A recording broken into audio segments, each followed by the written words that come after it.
Hello everyone and welcome to the 6th and final update for Spring 2025. So here we go again, trying to bring you more spring data. We're up to our final update in this short season of spring updates. We will be releasing the GavsWeatherVids Spring 2025 forecast next Sunday, a week today, at 10 a.m. 23rd of February will be the date that we release our spring forecast. So we've got one more update to do, and of course we've got one more season one rounder to do next Saturday as well. But we're nearly done with spring data now, and I shall get on with your final spring update in a moment. Just to say that first, a video set is our 6 a.m. UK weather forecast. We can be live at 6 p.m. with our 10 to 14 day, and we're going to include some long range, I think, this week in the live stream as well. Please like, share, and subscribe on all today's videos and content. And thanks so much, everyone, for doing that. Thanks so much to Ricardo.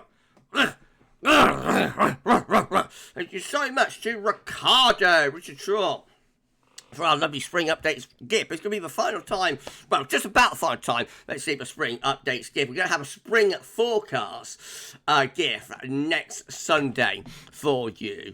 But it's been a lovely gift. I love it, love it, love it, love it, love it. Lovely bee. And of course we've got Yellowy. We named the tit last week on the live stream, and the name is Yellowy. I can't see much yellow on that bird, actually. But anyway, that's what it came out as. So, the little bird there is Yellowy. But thank you so much to our lovely, to Rich, our lovely spring updates gift. Thanks to Shryan as well. Shryan Brian for getting the ears together for us. Hashtag Tingav did an amazing job as ever. Right, okay, well, let's crack on with this final update. It could be an ENSO update. So, just to explain that ENSO is the cyclical warming and cooling of the equatorial Pacific Ocean.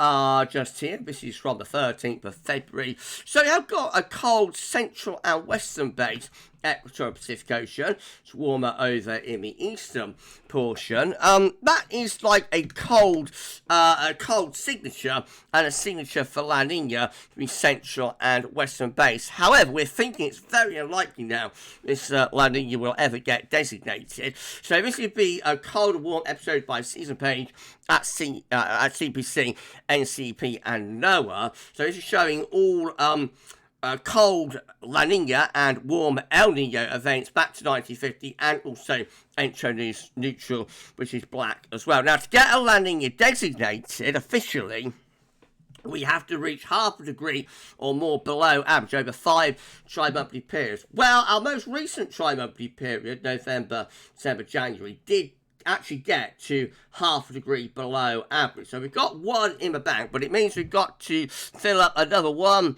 2, 3, and 4 boxes here. And that's going to be a big ask given how late this first tri-monthly period has come in. So we might be able to do it, but it looks quite unlikely, we think, that we are ever going to get a landing designated for 2023, for 2024, 2025, I should say. So we're thinking that this spring is going to be ENSO neutral on the cold side, going more neutral as spring goes along, following an ENSO neutral winter on the cold side as well. And so the relevant years that Shryan's picked out for us are the following.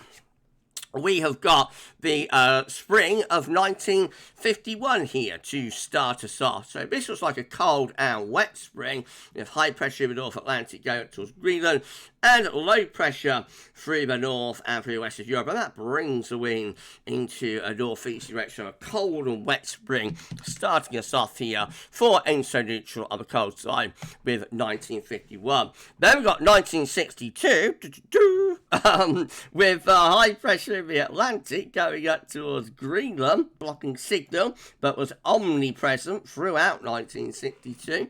To be honest, had a big trough through the north and west of Europe. And winds again coming in from the north and northeast. This is a cold spring, especially cold in March, which is just about the coldest March of the 20th century. One of the coldest Marches within the entire CET record as well. Very cold and wintry March. All kicks off late February in 1962. And of course, the following winter was the daddy of cold winters. Join off with daddy, 1963, where we've got spring 1963. Also, ENSO neutral on the cold side. This one, actually, despite the cold winter, very often we have a cold winter, you'll have a cold spring. Wasn't necessarily the case in 1963. The freeze did last into March, but thawed out, you know, through March. And then the rest of the spring was generally quite mild, I think, and often rather unsettled. Still a bit of a legacy of the blocking high up towards Scandinavia, but dominating winter, but much weaker, much reduced. So that's rather unsettled but mildish spring after, of course, a very cold start. We've got 1967, which is also an unsettled spring, but generally quite Atlantic-driven and pretty mild as well, I think, there. We get a long gap. Let's try and have an ENSO neutral spring on the cold side, but an ENSO neutral winter on the cold side was 1981. This one is an interesting spring. It has quite a lot of unsettled weather. It's very wet in March, unsettled into April. But the thing about April, of course, it's the freeze at the end of the month. So, like the last week of April 1981 has an unusual cold spell, very, very cold, very snowy at the end of 1981 with a blizzard across large portions of the country. There are two late April snowstorms in the 20th century. One occurs in 1908, another one occurs in 1981. Very, very rare and very unusual late April snowstorm. Following that, I think May was rather mixed as well, but a little bit warmer. Overall, that's an unsettled spring, and I say very wet in March. We've got 1986, the next spring. So this one unsettled with low pressure again over to the west of the country, higher pressure away to the east. This follows on from a cold winter, of course, and does have cold weather on and off, I think, through March and April of 1986, but May is a lot better. And we've got 1997. This is one of those analogues that doesn't tell you all that much about the overall season, but we do see a strong anticyclonic signal. If you want a warm, dry spring, that's the best we've seen so far. The only thing about 1997 is that whilst March and April are generally settled, anticyclonic and very mild, if not quite warm at times, it does flip when we get into May. Have a very hot start to May, and then we go within a couple of days, we go from like a heat wave, 80 Fahrenheit temperatures, to snow over the first weekend of May. So that was quite interesting. And then after that, we have a rather wet month as well. So May 1997 doing something different, following on from the warm, dry March and April combination. A little bit like 2007 in a way, but not quite as extreme. Then we've got 2002. It was quite a nice spring. Has low pressure to the west, high pressure is to the east. Just quite a lot of dry and often quite warm weather through the spring of 2002 there. That's a pleasant spring. And then we've got 2013. So look away now. If you want a warm, dry spring, this is about as bad as it gets on the cold side. Very, very cold March into April, and usually so. Frozen snow-covered ground for weeks on end, even lasting to Easter, which is in April of 2013.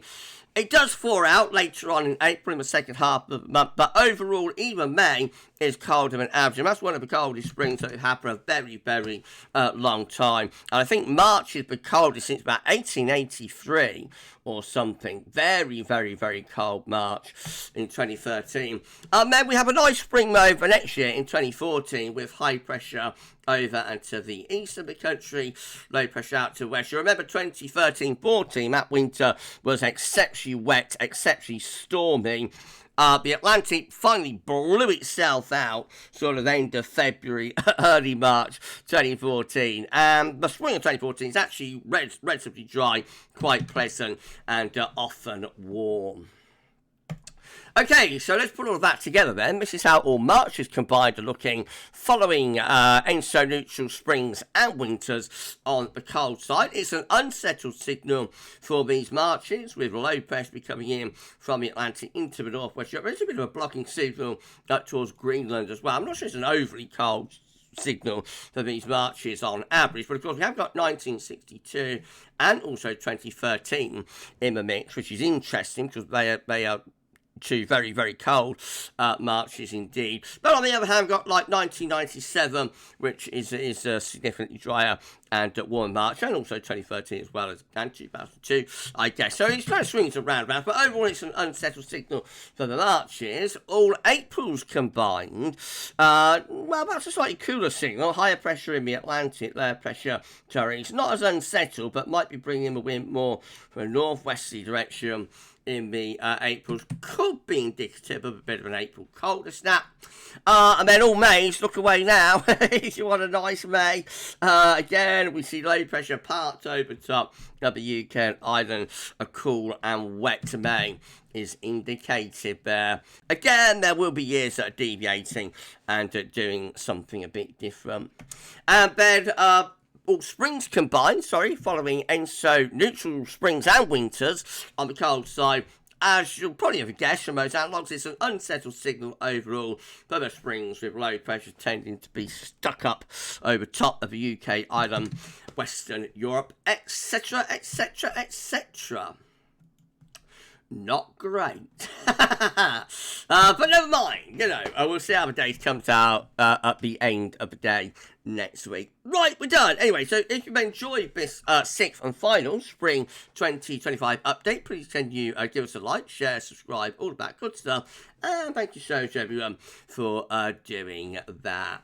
And as I said, we're going to be releasing our spring forecast next Sunday here at GavsWeatherVids. So whenever we only release like 4 long-range forecasts a year, of course. So it's always quite an interesting day when we release a long-range forecast. And as I say, next week is the date that we're releasing our spring forecast. 23rd of February is the day. So if you're interested in what we're forecasting at GavsWeatherVids for the spring, come back next Sunday.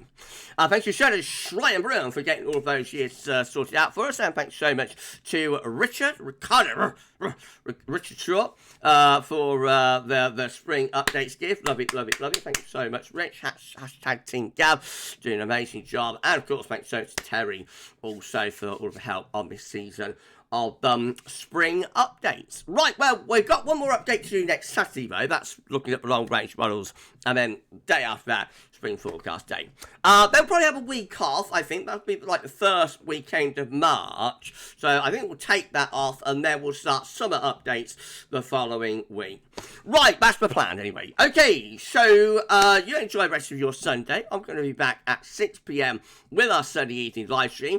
We're going to do a 10 to 14 dayer, and we'll probably include some long range in that as well, I think, this week. And if you've got any questions about this spring update, then let me know, in the stream, and I should do my best to answer those. Enjoy the rest of your Sunday morning, Sunday afternoon, whenever you're watching the video, and we'll see you on the live later for the 6th Spring 2025 update. So for now, and thanks so much.